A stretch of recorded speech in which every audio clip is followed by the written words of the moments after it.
भगवान शिव अपने भक्तों पर जल्द प्रसन्न हो जाते हैं।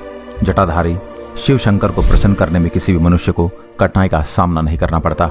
ऐसा नहीं है कि सभी भक्त सत्य और अच्छाई के लिए शिव जी का तप करते हैं या फिर शिव जी को प्रसन्न करने की कोशिश करते हैं।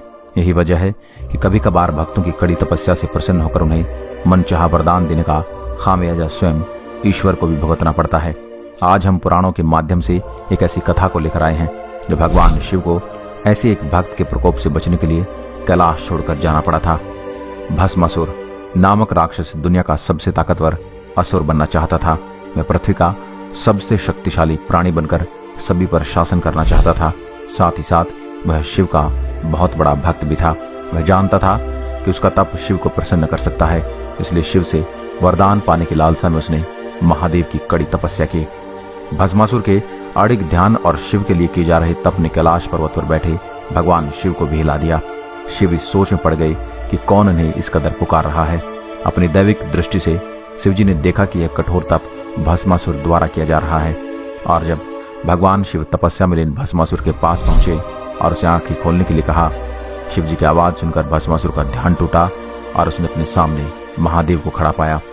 एक समर्पित भक्त की तरह शिव को देखकर भस्मासुर भी उनके सामने नतमस्तक हो गया।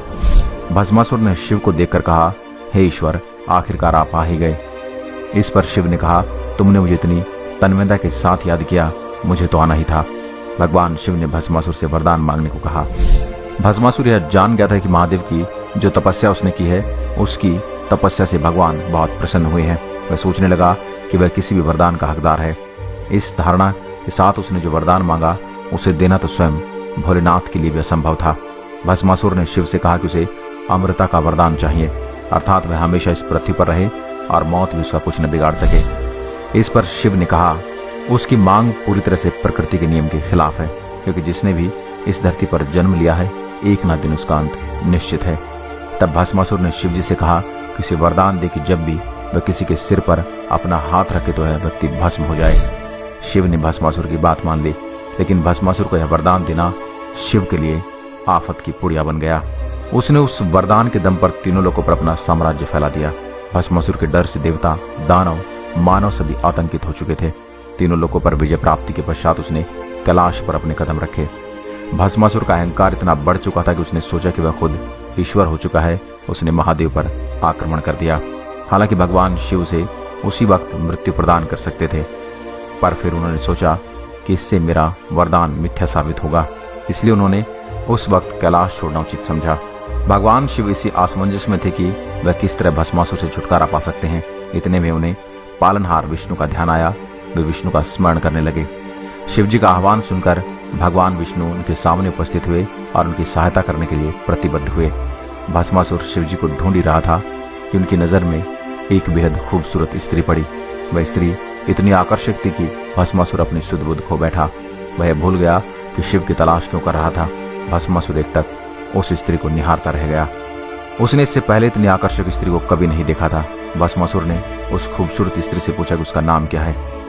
भस्मासुर के जवाब में उस स्त्री ने कहा कि वह मोहिनी है। मोहिनी को देखकर भस्मासुर उसकी खूबसूरती के जाल में बंध गया। उसने मोहिनी से पूछा, क्या तुम मुझसे विवाह करोगी? नर्तकी मोहिनी उसका सवाल सुनकर हंस पड़ी। उसने भस्मासुर से कहा कि वह एक नृत्यांगना है और केवल उसी पुरुष से विवाह करेगी जो स्वयं बेहतरीन नर्तक हो। भस्मासुर ने अपने जीवन में कभी भी नृत्य नहीं किया था, इसलिए वह मोहिनी के कहने पर नृत्य करने के लिए भी तैयार हो गया। भस्मासुर ने मोहिनी से कहा कि वह उसे नृत्य सिखाएगी तो वह अच्छा नृत्य कर पाएगा। यह बात सुनकर मोहिनी ने कहा कि जैसे जैसे वह नृत्य करती है वैसे वैसे वह भी उससे कदम मिलाए। भस्मासुर मोहिनी के अनुसार उसी तरह नाचने की कोशिश करने लगा। नाचते नाचते मोहिनी ने अपने सिर पर हाथ रखा और उसकी देखा देखी भस्मासुर ने भी वही किया। भस्मासुर यह भूल गया कि स्वयं अपने सिर पर हाथ रखने से वह भी भस्म हो सकता है। स्त्री के प्रेम में आकर वह शिव का वरदान भूल गया, जो उसके लिए श्राप साबित हुआ और उसकी मृत्यु हो गई।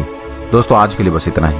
इस वीडियो को ज्यादा से ज्यादा शेयर करें। अगर वीडियो पसंद आए तो लाइक करिएगा और ऐसे वीडियो देखने के लिए हमारे पेज को फॉलो जरूर करें। धन्यवाद।